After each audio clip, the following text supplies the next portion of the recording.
Welcome back to Rewind with bschwitty, because strange things are afoot at the Circle K. What did you think of Wednesday's episode? I'm going to be honest, I turned that around in maybe 34 hours. I slept the first night, did not sleep last night. It took me a little while, but that's beside the point. What I promised you in that video is that we would be doing a single clone Pinot Noir tasting, and I've been preparing for this for 2 to 3 years, because that's when I purchased these wines from a local winery named Kynsi. They are known for their Pinot Noir. Fun fact, they were my first wine club. But the cool thing about Kynsi is they occasionally, not every year, but occasionally will do single clone batches of their Pinot Noir. Obviously, in the winemaking process, they most likely keep the individual clones themselves, but then blend them together so that you get all the good attributes from all the different types of clones. But sometimes there's enough that you think that it deserves to be its own bottle, or maybe this is one of the years that we were just lucky enough to have some left over. Either way, it allows me as the consumer to try these single varietal clones from a single vineyard with the same winemaking process and winemaker from the same region, same year. It's ideal for tests like these. Now, I made fun of VinePair for their infographic, but I may try to calibrate my own palate to theirs later on in the episode. What we're going to start with is a blind tasting, which you can see over here. I have 4 of the wines, which are over here. We have the 3 Dijon clones, 667, 115, and 777. As well as clone 2A, which I believe is the Pomard clone. Let me just double check that, which I can do by going to that website that I talked about, which is cool because I got to try some Pinot while I was in Switzerland, so maybe that'll stand out to me. But I'm going into these blind. I didn't read any of the tasting descriptions. I poured them and I mixed them around before we started the episode. At this point, I don't remember what glass is which, but on the bottom of each, there is the number. All right, let's give these a try and see what I think about all of them. All right, this is number 1. It smells wonderful. By the way, these are all 2013 vintages. These may have been a previous batch that I bought for the same thing. I've been thinking about this for a very long time. On the nose, kind of stewed fruits, dark currant, dark red fruits, just a hint of star anise, or possibly just black licorice. On the palate, this is a 2013 wine. I wasn't expecting them to be so old. You can kind of see it's starting to go a little brownish on the outside, just a sign of age for red wine. On the palate, there's a sharp bitterness, most likely from the tannins, medium acidity, not making my mouth water too bad. I like it. It's very fascinating. It's a little earthy, not like Burgundian Pinot, but it does have some earthy qualities to it. I like it. I'm going to give it a 4. Without a frame of reference, I'm just going to move on to the next one because we have 3 more to do. This will be wine 2. This one's also browning a little bit. I mean, they're the same age, so they all should have that kind of brownish tint on the outside. This one smells different. More blue fruit. Still a bit more stewed, slightly overripe, jammy. But yes, this is leaning more blueberry. Still maybe raspberry. It smells almost jammier. Also, if I didn't mention it, I have these all in the same style of glass, and if we have time later, I'm going to put them into my Pinot New World Pinot glass to see how they fare. A little bit of tart when it hits the palate.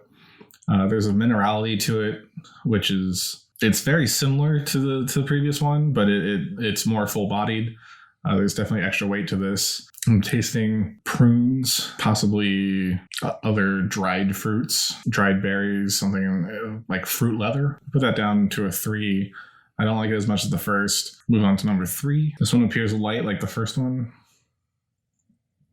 Significantly different nose. This one, the fruits are still very fresh on the nose. Hint of, is that eucalyptus? Maybe mint. Back to more red fruit, like a Bing cherry. Interesting. This one's a bit more, came back around. Started a bit flabby on the palate, possibly from, being an 8-year-old Pinot at this point. But it quickly recovers. The tannins start to hit in as it hits the mid palate, and then there's a bit of a lingering finish. That tartness that was in the other two, it's masked, if it's there at all, by the overly tannic quality of this wine. It's definitely my favorite of the 3 so far. Last one. Whoa. On the nose, it is very different. Bright blue fruits. Fruity, playful, much different than the other 3. Let's try to give you a better look at what it is.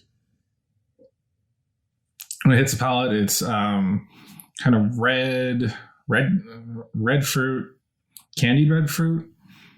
I'm tasting cherry, strawberry, maybe a hint of raspberry, kind of in that area. Out of the 4 of them, it's the one that doesn't seem to have aged as strongly. It still tastes like a younger wine. It's very aggressive, I would say. It's medium bodied. It's fuller bodied. I would say 2 and 4 kind of have the same weight to them. 1 and 3 are more lighter bodied. 3 and 4 kind of have more fruitiness to it still, whereas 1 and 2 have kind of become stewed older fruits, unless that's possibly even how they were originally. Going back to 1, smokier. Again, I guess those earthy qualities that I mentioned previously.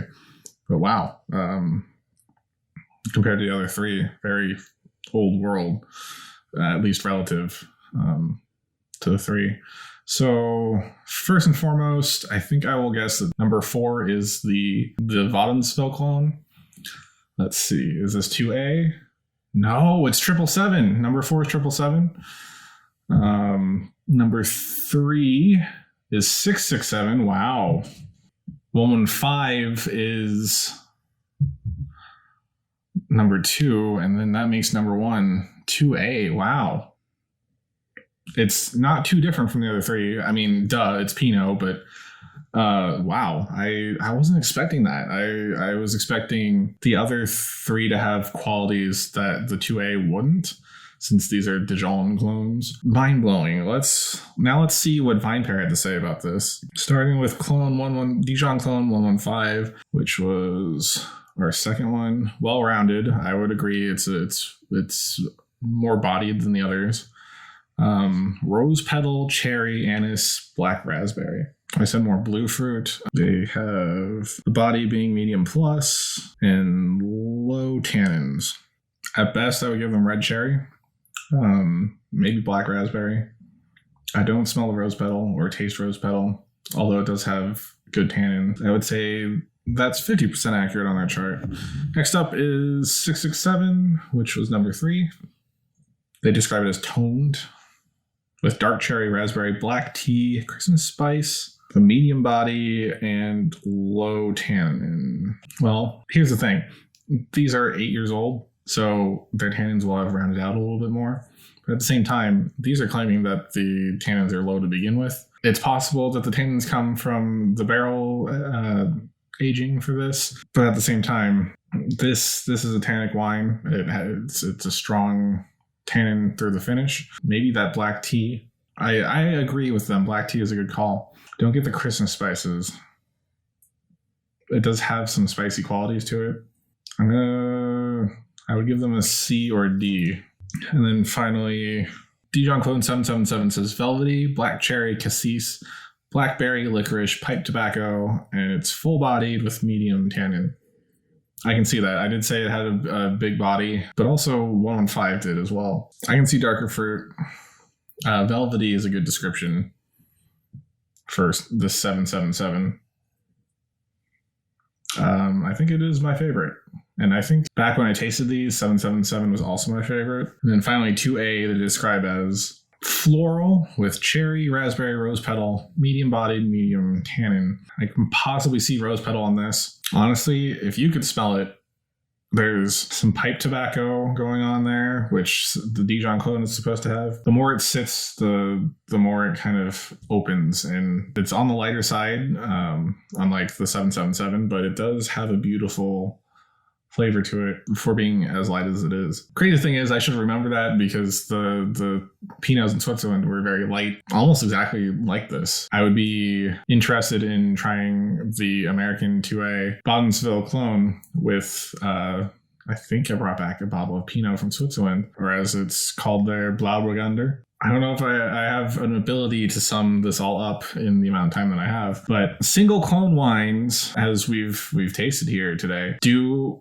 possess unique characteristics that other wines within the same variety, although different clones, they truly do have different flavors. So it's not something that you need to know if you are just a consumer of wine, because the winemakers are most likely going to combine these and blend them into something beyond what each of these can do by themselves. But if you're like me and are interested in understanding every aspect of wine, I highly recommend picking up single clone wines from the same vintage, vineyard, producer, winemaking process, etc., because then you can see how in the winemaking process it changes. And that's my profound thought for today. Remember, you can find me here on YouTube by going to rewindshow.com. Hit that subscribe button for me, please. It really helps me out in the algorithm. On top of that, while you're on the video, hit the like button, leave a comment, because I want to hear what you think about trying individual clones of Pinot.